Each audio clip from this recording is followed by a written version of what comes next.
2 মাস আগে দেশে গেছিলাম, ঠিক আছে। দেশে যাই দেখি যে সবাই ইয়াং জেনারেশন হ্যান্ডফোন নিয়ে এত ব্যস্ত এত ব্যস্ত এত ব্যস্ত বলার মতো না।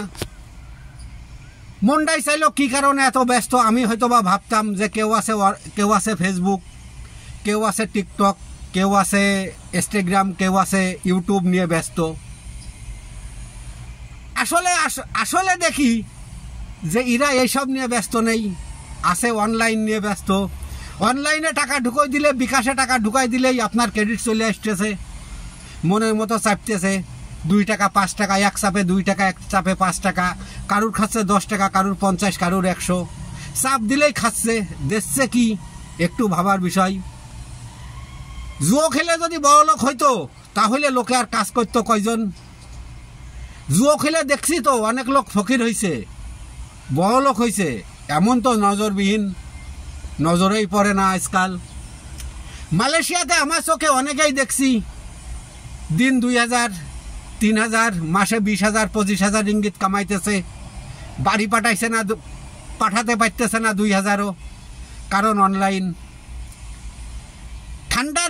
ঠান্ডা রুমের ভিতরে গরম নেসকেফি খাওয়ার মজাই একটা আলাদা। এই মজার নিশাই কোনো একদিন পাইকে যাবে মাথা চুল, চলে যাবে বছরকে বছর। লোকে বলবে যে যুগ যুগ বিদেশ করতেছে, টাকার পাহাড় কামাইতেছে। আসলে কিন্তু না, টাকার পাহাড় সে টাকা খুঁজতেছে, আর টাকার পাহাড় অন্য কেউ বানাইতেছে। সেম কোয়ালিটি বাংলাদেশে এখন আরও বেশি। বাংলাদেশের ইয়াং জেনারেশন আমার তো মনে হয় যে আর 2-5 বছর পরে যে গতিতে চলতেছে অনলাইনে টিপাটিপি, 2-10 বছর পরে তা সোজায় দাঁড়াতে পারবে কিনা জানি না।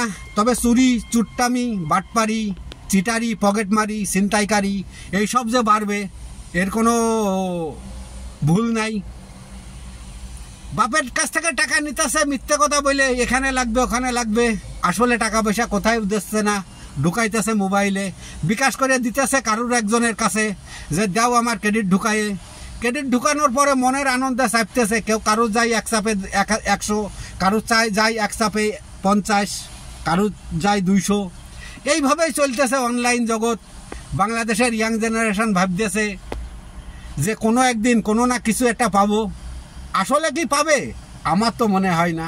যদি পাইতো তাহলে বাংলাদেশি অনেক প্রবাসী আছে, তারা দেশে চলে যাইতো।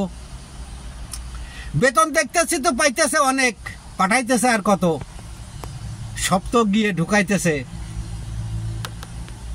ঝড়ের বেগের মতো। সবার উদ্দেশ্যে একটা কথাই বলবো, কলিজার ভাই ও বোনেরা, ছোট ভাই, আঙ্কেল বাংলাদেশে যারা আসো, যারা আজকে টাকা দিয়ে অনলাইন নিয়ে ব্যস্ত আছো, তোমরা জীবনে কোনো কিছু পাইবা না অনলাইনে। যদি পাইতো প্রবাসীরা পাইতো। কারণ তোমরা যেটা করতেছো, তোমরা যেটা চালাইতেছো, এটা কিন্তু কঠিন সেটিংটা করছে কারা তোমরা সেটা ভালোই জানো। একটা কথা ভুলে যাইও না, জুয়ো খেলে ফকির হওয়া যায়, কোটিপতি না। তোমার যদি কোটিপতি হওয়ার শখ থাকে, তোমার কোটি টাকা আগে থাকতে হবে। 200-500 টাকা ইনকাম করতেছো, ঢুকাইতেছো মোবাইলে, ভাবতেছো টিপলেই তো ইনকাম আছে, টিপতে বেশ মজাও লাগে, ফুল আসবে। পাইছো কি কোনোদিন কিছু মোটা আকারে? পাওনি কিন্তু কিছু, পাবাও না কিন্তু। এতে করে তোমার সব কিছু ধ্বংস হয়ে যাবে, সব ধ্বংস হয়ে যাবে। কলিজার বাংলাদেশি ইয়াং জেনারেশন যারা ব্যস্ত আছো এই সব নিয়ে, ভুলে যাইও না তোমরা যখন বুঝবা তখন তোমাদের পিছনে থাকবে না আর কেউ।